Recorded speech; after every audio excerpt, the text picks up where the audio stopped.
Ang mga kakapatid na Alexander, Alon, Oren at Tal ay nililitis sa federal na korte sa New York. Ang mayayamang magkakapatid sa real estate at seguridad ay inakusahan ng panggagahasa at sexual na pag-atake. Sa loob ng mga dekada, nililinlang umano nila ang mga babae gamit ang pangakong party at bakasyon, ngunit nauuwi sa bangungot ang mga pangarap na iyon.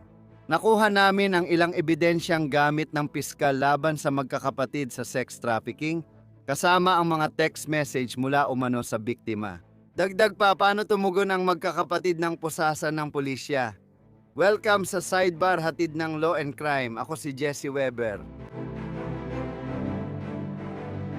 Siya nga pala, kailangan kong itanong kung mahilig ka sa paggawa ng content, kung naglalagay ka ng mga bagay sa social media. Natanong mo na ba kung paano namin na ibabahagi agad ang napakaraming clip tungkol sa mga kwentong ito?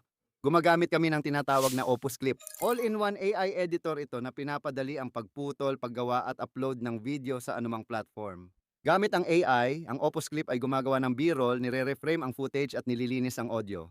Madali lang, bisitahin ang opus.pro/sidebar. Mag-sign up ka, mag-upload at sa loob ng ilang minuto ay may mga perpektong na-edit na clips ka na handang gamitin. Para sa TikTok, Shorts, Reels, ang Opus Clip ang iyong one-stop shop. Ang tool na Opus Clip ay nagbibigay daan sa aming mga producer na mabilis maghatid ng viral na updates sa korte. Isa ito sa pinakamakapangyarihang paraan para magbahagi at mag-edit ng mga ideya na parang professional. Bisitahin ang opus.pro/sidebar para sa libreng isang linggo at 50% diskwento. Nang inanunsyo ng taga-usig ng Southern District ng New York ang kaso laban sa magkapatid na Alexander noong Disyembre 2024, ikinagulat ang mga paratang. Ang kambal na sina Oren at Alon at ang kuya nilang si Tal, na nasa late 30s na ngayon, ay matagal nang magka-partner sa krimen mula high school pa, mahigit 20 taon na ang nakalipas. At gusto kong maging malinaw tungkol sa isang bagay bago tayo magpatuloy. Sila ay inosente hanggat hindi napatutunayang nagkasala. At kahit nadadaanan natin ang ebidensyang ito, at maaaring sabihin mong mabigat ang ebidensyang ito, kailangan kong ipaliwanag ito ng malinaw. Hindi pa sila nahahatulan sa oras ng pagre-record na ito. Sila ay inosente hanggat hindi napatutunayang nagkasala. Mula noon, inakusahan ng mga piskal na gumamit sila ng dahas, panlilinlang, at pamimilit para mag-traffic at mang-abuso ng dos-dosenang posibleng daan-daang kababaihan at batang babae. Tama iyon. May ilang kasong federal sila na may kinalaman sa sexual na pang-aabuso ng menor de edad. Ang magkakapatid ay nahahati ang oras sa New York City at Miami, kung saan sina Oren at Tal ay may multimilyong dolyar na real estate deals. Hindi naman nagtrabaho si Alon sa real estate. Iniulat na kabilang siya sa pamunuan ng kanilang family security firm. Ngunit iniulat ng New York Times na kabilang sa kanilang mga kilalang kliyente sina Kim Kardashian, ang dati niyang asawa na si Kanye West, pati na rin sina Jared Kushner at Ivanka Trump. May iba pa silang kaso bukod sa federal. Pagkatapos ng paglilitis, sina Oren at Alan ay kakasuhan ng sexual battery sa Florida at lahat ng magkakapatid ay nabanggit sa hindi bababa sa 24 na kasong sibil ayon sa Times. Ayon sa investigador, ginamit ng magkakapatid na Alexander ang kanilang yaman at impluensya hindi lang di umano'y pang-aakit kundi para takutin at patahimikin ang mga umano'y biktima. Nag-file ang federal prosecutor ng superseding indictments matapos madiskubre ang mas maraming impormasyon sa di umano'y krimen ng magkakapatid na Alexander kabilang ang isa-ilang araw bago magsimula ang paglilitis. Sa kabuuan, 12 kaso ang kinaharap ng magkakapatid dito. Sa buwatan sa sex trafficking, 2 kaso ng sexual na pagsasamantala sa menor de edad, 5 kaso ng sex trafficking gamit ang puwersa, panlilinlang o pamimilit, sexual na pang-aabuso sa pisikal na kawalan ng kakayahan, matinding sexual na pang-aabuso gamit ang puwersa, pagbabanta o pampalasing at paghimok na maglakbay para sa ipinagbabawal na sexual na aktibidad. Sabi sa reklamo, sa mahigit isang dekada at sa lahat ng panahong may kinalaman sa kaso, sina Alon Alexander, Oren Alexander at Tal Alexander kasama ang iba pa, ay nagtulungan sa paulit-ulit at marahas na pagdodroga, sexual na pang-aabuso at panggagahasa sa maraming biktima. Minsan ang magkakapatid na Alexander ay nagpaplano ng sexual na pag-atake gamit ang pangakong marangyang karanasan, paglalakbay at tirahan para akitin ang mga babae sa mga lugar kung saan sila ay sapilitang ginahasa o inabuso minsan ng higit isang lalaki kabilang ang magkakapatid. Sa ibang pagkakataon, ang magkakapatid na Alexander ay nakatagpo at pumili ng kanilang mga biktima ng hindi inaasahan. Madalas nilalagyan ng droga ng magkakapatid na Alexander ang kanilang mga biktima bago sila abusuhin upang hindi makalaban o makatakas ang mga ito. Ngayon, ang magkakapatid na ito, sina Tal, Oren at Alan ay pawang nagdeklara ng hindi sila nagkasala. Itinanggi nila ang lahat ng paratang laban sa kanila. Ngayon, habang inaasahan ng prosekusyon na matatapos na ang kanilang kaso at ipapasa ito sa depensa, susuriin natin ang nangyari sa pag-aresto sa kambal at ilan sa mga ebidensya at testimonya na naipresenta. Walang kamera sa federal court kaya sisikapin naming ilarawan ang mga nangyayari. Inaresto ang kambal na sina Alan at Oren sa Miami noong 12 ng Disyembre, 2024 alas 6 ng umaga at nakakulong na sila simula noon. Tingnan ninyo ito.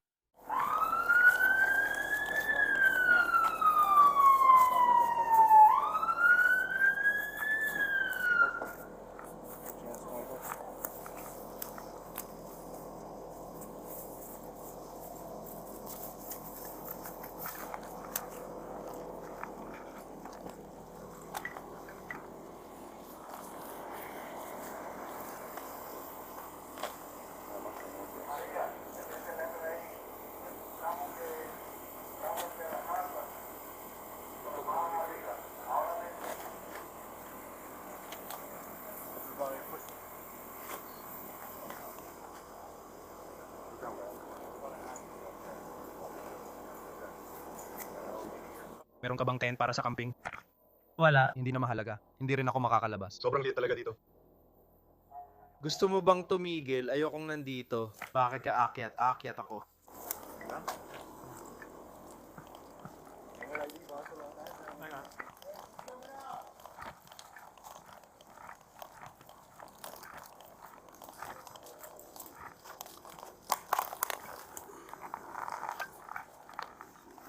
Idea ko.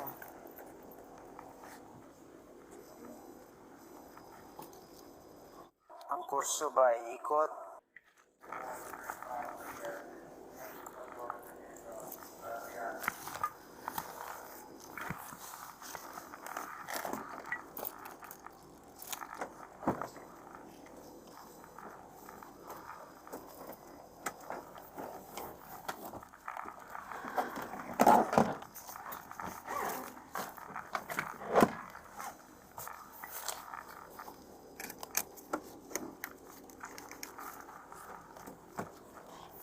Oo, ginamit ng magkapatid ang karapatan nilang manahimik nang inaresto sila. Kahit may ilang tanong sila sa mga detective habang nasa magkahiwalay na silid ng interogasyon. Magandang umaga. Gaano na kahaba ang bago mong museo? Gaano kahaba? Mahaba na, sige. Pagsasanay lang ito, walang asukal. Alam kong nakita mo ako kanina. Ako si Detective Alvarez kasama si Detective Smith.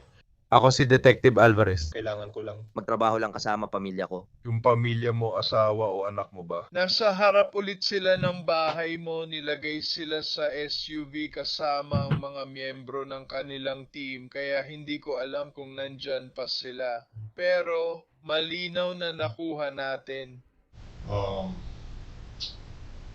May ilang tanong lang ako, simple lang at malinaw, kaya hindi na dapat putulin ng sobra.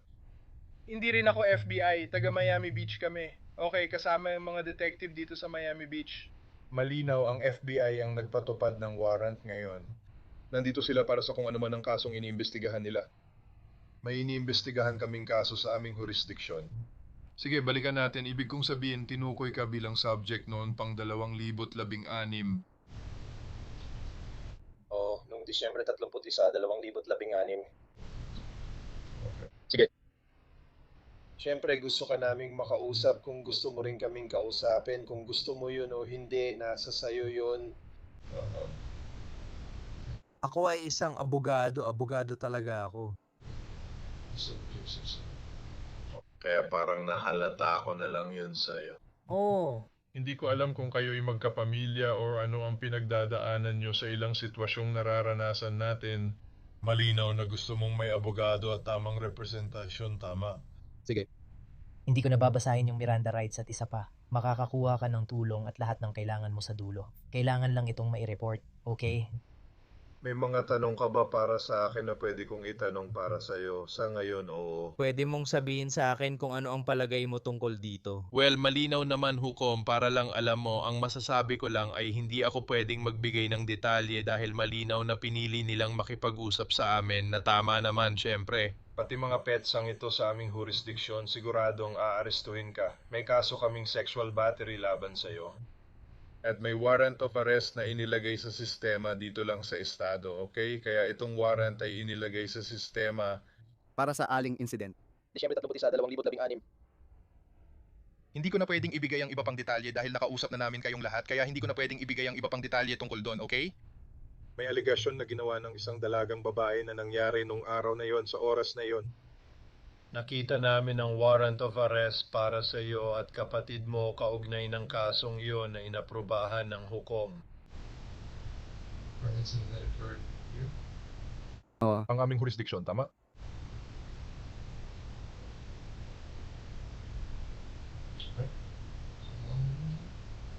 Magwawalong taon na. May ilang mga unang tungkulin bago ka namin makuha.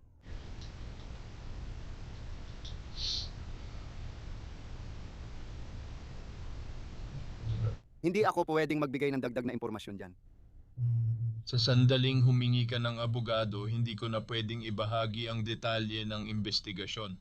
Kung makikipag-usap ka sa amin, mas marami akong masasabi. Ipapakita ko ang ilang bahagi ng amin at nasa iyo na yon. Malinaw naman.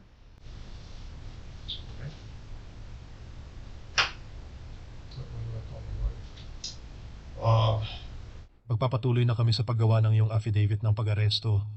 Ihahatid na kita kaya pag alis mo dito doon mo mararanasan ng kasiyahan. Salamat po, sir.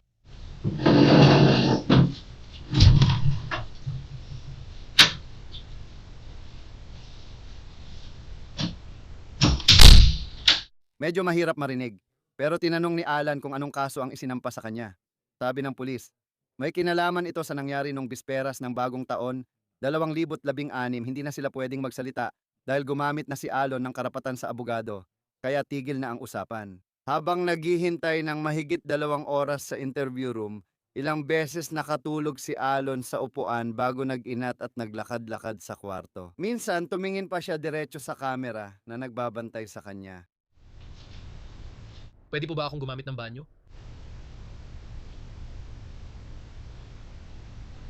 Banyo.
Sandali lang.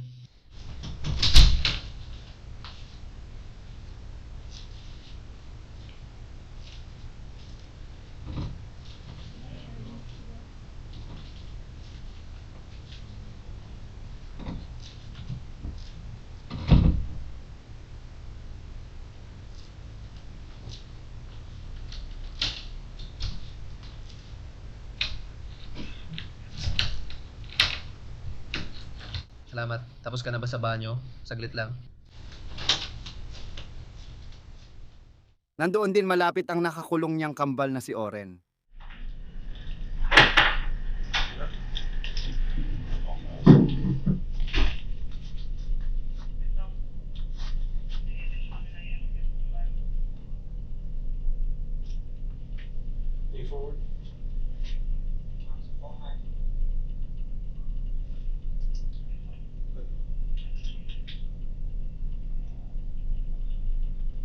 Ilagay mo ang mga kamay sa ulo mo. Dumukuhan ka pa ng kaunti. May mga susi sa gilid.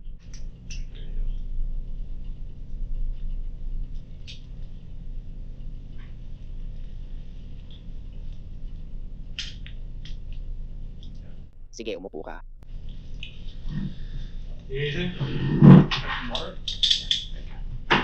Nakatulog si Oren bago siya kinausap ng mga detective. Nag-aalala siya sa sarili at may tanong din tungkol sa asawa niya. Oren, ako si Jessica. Hi, ako si Detective Allison. Gusto mo ba ng tubig, kape o iba pa? Mainit na tubig, mainit na tubig. Akin yung camera.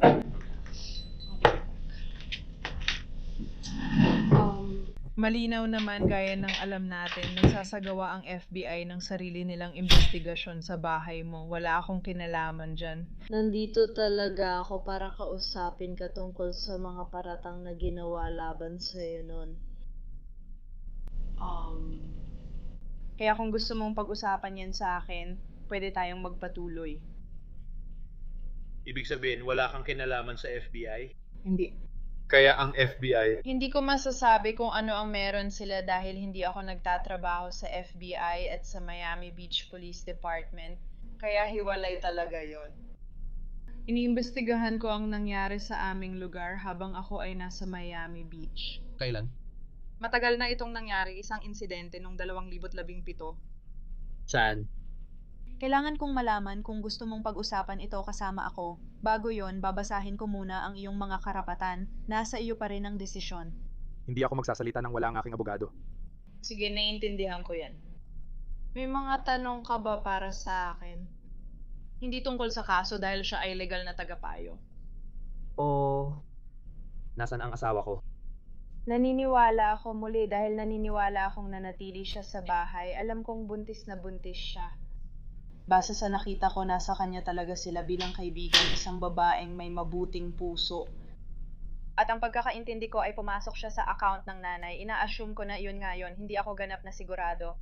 Pero nakita ko sila doon at ayos naman sila. Sige. Sige, gusto ko lang kumpirmahin na ayaw mong makipag-usap sa akin nang wala kang abogado. Tama. Sige, ayos lang. Tatanggalin ko na ang camera ko. Heto ang mainit mong tubig. Kumatok ka lang kung may kailangan ka, ha? Salamat, makikipag-usap ba sila sa FBI?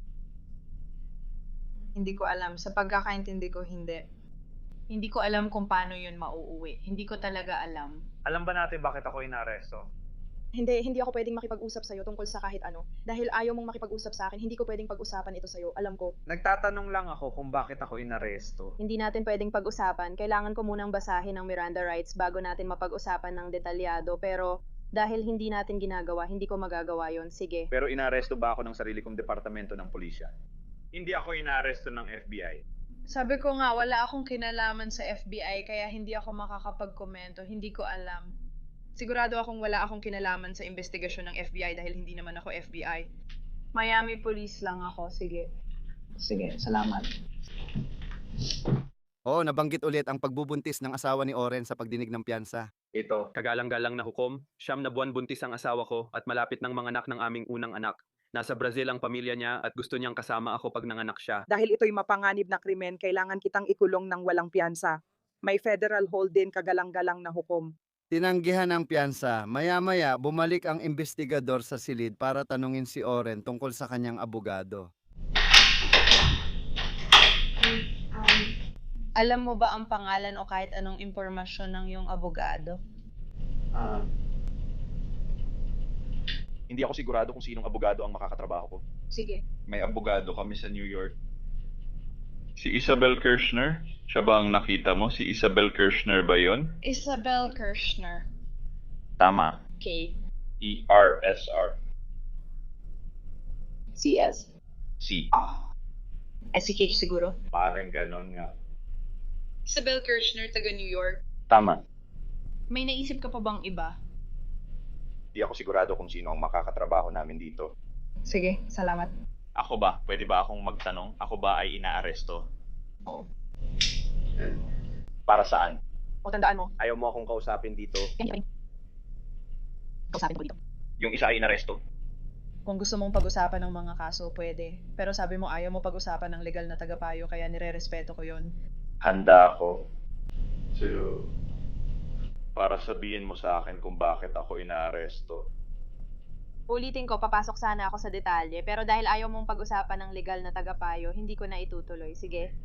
Masasabi kong sa nakakakilabot na pagkakatulad sa kakambal niya, tumayo rin si Oren para maglakad sa kwarto at humiling ng pahinga para magbanyo.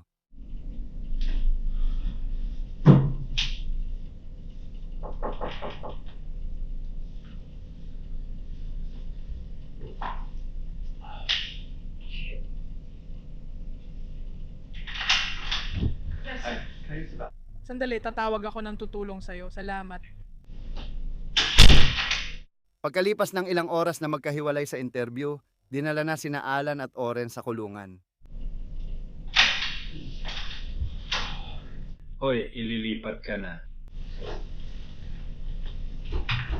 Hoy sir, pwede ka bang humiga ng patihaya para sa akin? Sisiguraduhin naming komportable ka. Tama ba?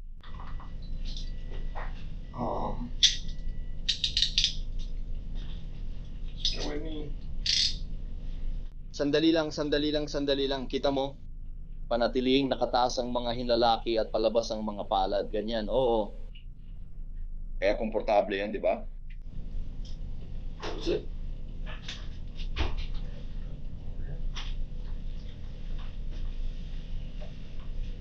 Kaya napagpasyahan na ang mga federal na kaso. Yung federal na kaso, ang mauuna, yun ang magiging prioridad at dinala ang mga lalaki sa New York para harapin ang paglilitis doon. Yung mga kaso ng kambal sa estado, susunod lang matapos ang federal na kaso. Pag nahatulan sila, malamang habang buhay na kulong ang kakaharapin nila. Ayon kay Judah Engelmeyer, tagapagsalita ng magkapatid, sinabi niya sa New York Times na naninindigan ang depensa na hindi nagpainom ng droga, ng gahasa o nag-trafficking ng tao ang kanilang mga kliyente. Sa simula ng pahayag, sinabi ng mga abogado ni Oren at Tal na ang mga lalaki ay mga playboy at babaero na mahilig magparty at makipagtalik. Hinihikayat nila ang hurado na huwag lang magbase sa hindi gusto ang kliyente, kundi tukuyin kung may nagawang krimen. Yan ang sentro ng kaso. At naroon ang tanyag na abogadong pananggol na si Tenny Garagos na nagsabi sa korte, dalawang bagay ang maaaring totoo ng sabay. Maaari mong hindi aprubahan ang kanilang pamumuhay at gayon paman ay mapawalang sala pa rin sila. Anong ebidensya ang hawak ng prosekusyon habang pinipilit nilang ipakulong ang magkapatid? Gusto kong pag-usapan ito. Kaya halos 100 di umano ibiktima na ang tumestigo sa korte sa ngayon.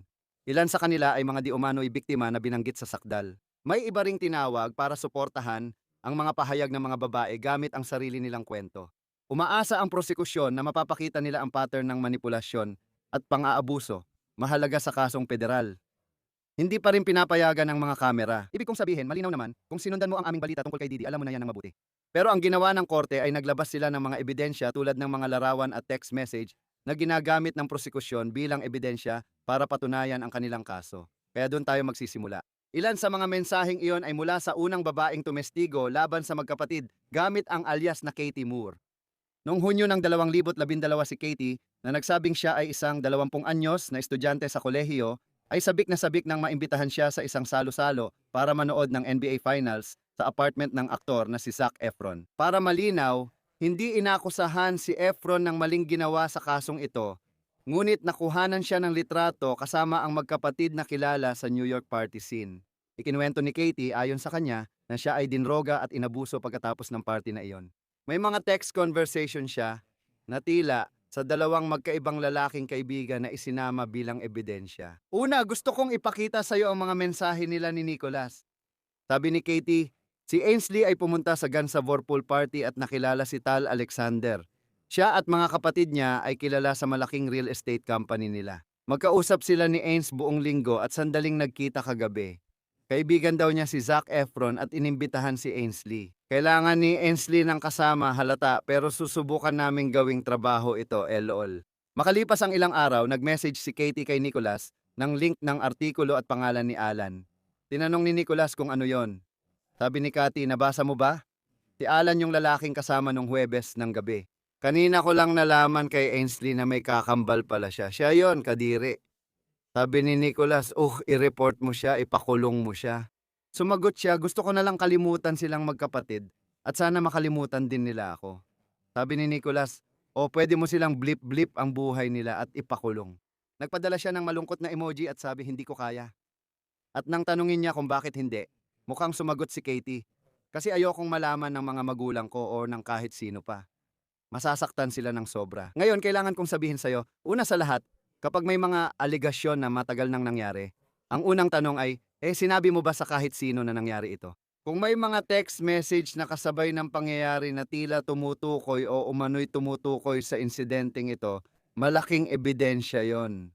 Ngayon, gusto kong balikan ito. Sabi ni Nicholas, susuportahan ka nila, hindi mo kasalanan. Wala ka bang natutunan sa Law and Order SVU? Nag-message siya, lolo ka, alam ko, at karaniwan, naiisip ko ring gawin yon. Pero pag ikaw na sa sitwasyon, medyo nag-iiba. Ang sagot niya ron, puro tandang padamdam lang. Tinanong niya kung sasama siya sa release party, pero nang tumanggi, nag-message siya ng huwag kang magalit. Dagdag pa kung nakalusot siya ng walang parusa, mukhang naridak ang natitirang bahagi ng mensaheng iyon. Hindi malinaw ang natitirang sinabi, pero ang tanong ay, ano sa tingin mo mangyayari ngayong milyonaryo na siya at nakataya pangalan niya? Sabi ni Nicholas, kung lumabas ka at sinabi mo ito ngayon, parang may isa pang bahagi na naridak. Sabi niya, may voicemail ako nung gabing iniwan mo ako na di ko maintindihan. Binanggit din niya na kasama niya si Ainsley para suportahan siya nang tanungin niya kung ano ang laman ng voicemail. Sagot niya, hindi niya alam at wala namang saysay. Pagkatapos niya sa isa pang serye ng mensahe, nag-text si Nicholas kung baka may droga pa sa sistema mo. Dapat magpa-drug test ka bukas. Dapat nagpa-drug test ka agad kinabukasan. Sabi niya, alam ko ang dapat gawin pero gusto ko na lang talagang kalimutan yon. Ayoko na siyang makita o makausap pa. Nag-message si Nicholas, ayaw mo bang makita siya ulit para sirain ang buhay niya? Para matandaan niya yon sa kaso? Sabi ni Katie, pag-iisipan ko. Hinimok niya ulit itong magpa-drug test kinabukasan. Sabi ni Nicholas, kung gusto mo, pwede akong kumausap sa nanay ni Ian para matulungan tayong makahanap ng abogadong kaibigan at malaman ang tsansa mo base sa meron ka. Magagawa natin ito nang walang makakaalam. Sabi ng umano'y biktima, magpapatest muna ako. Kung may resulta, saka ako pag-iisipan. Kung wala, hindi ko na itutuloy. Sumagot siya, sige, isa-isa lang pero gawin mo na bukas. Matagal na rin kasi.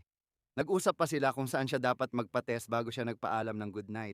Hindi malinaw kung siya ay nagpa-screening o nagpa-test. Pero yung mga mensahe na yon talagang nakakakumbinsi. Ngayon gusto kong pagdaanan ang mga mensahe sa pagitan ni Katie at ng isang lalaking nagngangalang Greg. Quote, Lolok, so nandun kami, nagchichill, umiinom. Lumapit ako kina Ines at Tal at inalok nila ako ng Molly. Sabi ni Greg, palusot ba yan sa iniisip kong gusto mong sabihin pa na? Kaya inulit ni Katie, binago niya ang spelling ng Molly. Tawag din sa MDMA o ecstasy. Nag-text si Greg, nag-roll ka kagabi? Sagot niya, kaunti lang, oo. Sabi niya, karaniwang Huwebes ng gabi. Sagot niya, sa kasamaang palad. Sinabi niya na ituloy lang pero pwede itong maging problema, di ba? Kung may kusang uminom ng droga, nakakaapekto ito sa kredibilidad, sumasalungat ito sa ideya na hindi ka pumayag. Sumasalungat ito sa ideya na hindi mo alam ang nangyayari. Hindi ko sinabing ganun ang nangyari pero siguradong gagamitin nyo ng depensa kaya nagpapatuloy ito. Kaya basta nagsimula akong makaramdam ng kaunti pero hindi ko talaga naramdaman ng malakas buong gabi. Pagkatapos pumunta kami sa Prabak, tinanong niya kung club ba yon at sinabi niyang parang club nga, ayos naman lahat. Nagpatuloy si Katie masaya. May mga mesa kami astig parang kasama mo si Zac Efron sa literal at figurative na paraan. andun ako, hindi naman ako masyadong tinamaan. Dumating yung point na bigla na lang akong nakakalimot.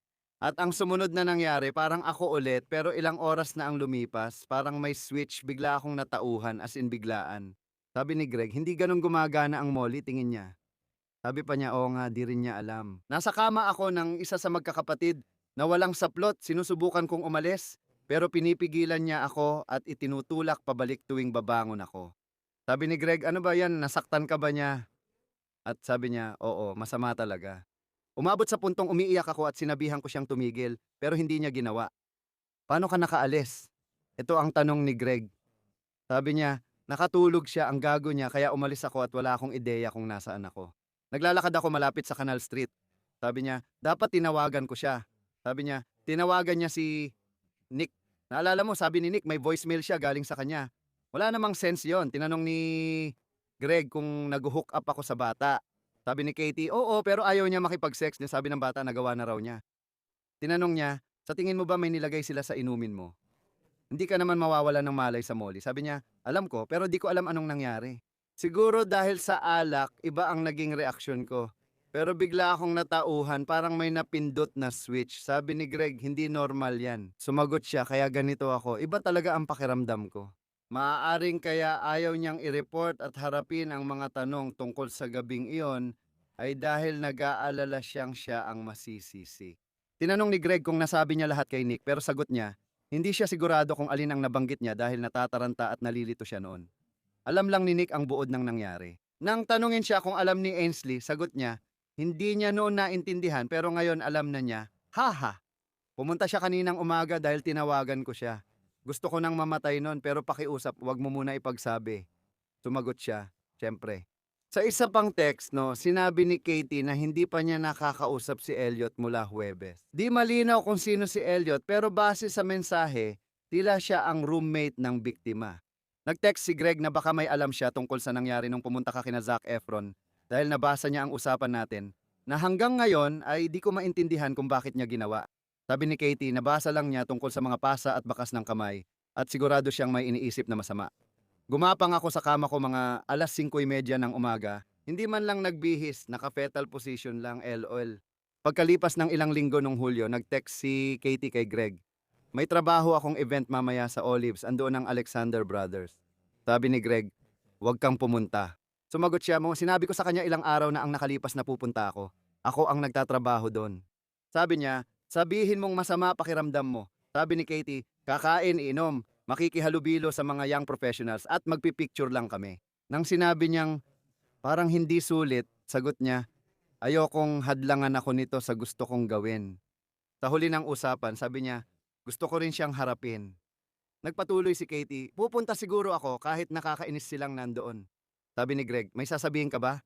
Ayaw mo ng eksena sa event. Sagot niya, hindi, iiwasan ko siya maliban kung siya ang lumapit. Doon magiging malamig ang pakikitungo ko. Sinabi rin niya na kasama niya roon ang kaibigang si Ainsley. Nakakakilabot makita ang mga ito na nakasulat matapos ang umano'y pag-atake. Pero sasabihin ko sa inyo, sa witness stand, ayon sa ulat ng NBC New York. Nagpatotoo si Katie na naaalala niyang nasa club siya tapos nagising sa di niya kilalang apartment. Nagpatotoo siya at ang sinabi niyang bigla siyang nagkamalay na parang may switch at pareho silang hubad ni Alon. Siya ay nakahiga, si Alon ay nakatayo sa ibabaw niya. Nung oras na yon, di ko alam ang nangyari. Sabi ko, ayokong makipagtalik sa'yo. Tapos sinabi niya, ginawa mo na. Sobrang bigat ng pakiramdam ko, parang bumagsak lahat sa akin. At sinasabi niya na nung sandaling iyon, tumawa si Alon sa harap niya bago siya muling inabuso. Nagpatotoo rin siya na dumating si Tal sa kwarto nung isang pagkakataon pero ayon sa kanya, sobrang walang pakialam ito at wala man lang ginawa para tulungan siya. May isa pang babae na nagpatotoo para sa prosekusyon, si Avishan Bojnod na nagsabing nasaksihan niya ang isang hindi nakilalang babae na ginahasa ni Natal at isa sa kambal sa isang bahay sa Hamptons noong Mayo ng 2009. Sabi niya, nakita niya si Tal na hinihila ang babaeng hindi daw makalakad mag-isa papunta sa pool area. Nagpatotoo siyang narinig niyang sumisigaw at humihingi ng tulong ang babae habang ginagahasa sa hot tub. Nagpatotoo ang saksi na natakot siyang makialam pero nagsulat siya ng mga mensahe gamit ang eyeliner sa mga pintuan ng kwarto ng magkapatid. Ang isa ay may nakasulat na rapist at ang isa naman ay kailangan mong humingi ng tawad. Ipinakita sa hurado ang mga mensahe. Inamin niyang hindi siya tumawag sa 911 at sinabi niyang binalaan siya ng isang kaibigang pareho nilang kakilala na makapangyarihan ang magkapatid na Alexander. Isang saksi na may alias na Isa Brooks ang nagpatotoo, kamakailan ngayong buwan na siya ay ginahasa ng 4 na lalaki, kabilang sina Tal at Alan, sa isang Memorial Day party noong siya ay 16 na taong gulang. May iba pang mga saksi na nagsalita tungkol sa paniniwala nilang nabigyan sila ng inumin na may halong droga at di umano'y nawalan sila ng kontrol sa kanilang mga katawan at pagkatapos ay inabuso sila ng isa o higit pa sa magkapatid. Iniharap ng taga-usig ang ilang text ng mga lalaki bilang ebidensya na tila nagpapakita ng usapan tungkol sa pagbili ng droga na tinawag nilang party favors. Kaya ang tanong ko, anong ruta ang pwedeng tahakin ng mga abogado ng magkapatid pag sila na ang magpepresenta ng ebidensya at tatawag ng saksi, tama? Sasabihin ko sa iyo, nagkaroon tayo ng malinaw na ideya mula sa cross-examination ngayon sa mga umano'y biktima. Tinatanong ang alaala nila at inaakusahan silang kikilan ang magkapatid na Alexander. May ilang saksi na tumutol. Si Malin Garrett na nagsampa ng civil lawsuit ay nagsabing ginahasa siya ni Alan at Aspen noong 2017 nang siya ay 17 taong gulang. Ngayon, itinuro ng depensa ang kanyang paghiling ng danyos pera bilang isang paraan para kumita, tama ba? Tinukoy nila ang civil lawsuit. Iniulat ng New York Times na sinabi ni Garrett na bilyonaryo ang kanyang ama kaya hindi niya kailangan ng pera. Ayon sa kanya, kinasuhan niya sila dahil may kinuha sila sa akin na ayaw kong ibigay. Ngayon gusto ko ring kunin ang isang bagay na ayaw nilang ibigay. May isa pang umano'y biktima, si Lindsay Acrie, na nagsabing ginahasa siya ni Tal sa isang bahay sa Hamptons. Nagpatotoo siya na nagsampa siya ng kaso matapos marinig na tinawag ng depensa ang mga nag-aakusa na gold digger at manloloko. Ayon sa The Times, sinabi niya sa korte na malupit at kakilakilabot ang pagtrato noon sa mga babaeng nagsiwalat ng sexual assault. Sinabi niya na kung manalo siya ng danyo sa kaso, balak niyang magtayo ng pundasyon para tumulong sa mga biktima. Si Kate Whiteman ang isa sa unang babaeng nagsampa ng civil lawsuit laban sa magkapatid na Alexander matapos makilala ang kambal sa isang nightclub sa Manhattan noong 2012. At sinabi niya na pinilit siya ng mga ito na sumakay sa isang naghihintay na SUV at dinala siya sa isang mansyon na tinatawag na Sir Ivan's Castle kung saan umano siya inabuso. Pero ganito yon. Sa isang hindi inaasahan at napakalungkot na pangyayari, si Whiteman ay hindi na magpapatotoo sa federal trial o sa kahit anong paglilitis. Patay siyang natagpuan sa Australia noong nakaraang taon. Ayon sa The Guardian, sinabi ng autoridad sa New South Wales na hindi kahina-hinala ang pagkamatay. Nakakalungkot pa rin isipin ito. Ganito iyon, iniulat na inaasahang matatapos na ng mga taga-usig ang kanilang kaso sa lalong madaling panahon. At pagkatapos ay nasa mga abogadong depensa ng 3 lalaki na ang susunod na hakbang. Patuloy naming ibabalita sa inyo ang pinakamalalaking kaganapan sa kasong iyon at ipapaalam namin sa inyo kung ano ang magiging resulta. Yan lang muna mula sa amin dito sa Sidebar. Salamat sa pagsama. Huwag kalimutang mag-subscribe sa YouTube, Apple Podcast, Spotify o saan man kayo nakikinig ng podcast. Mapapanood kami sa Peacock ng NBC. Sundan ako sa X, Instagram at News Nation show na Jesse Weber Live, Lunes-Biyernes, alas 11 ng gabi Eastern. Hanggang sa muli mga kaibigan.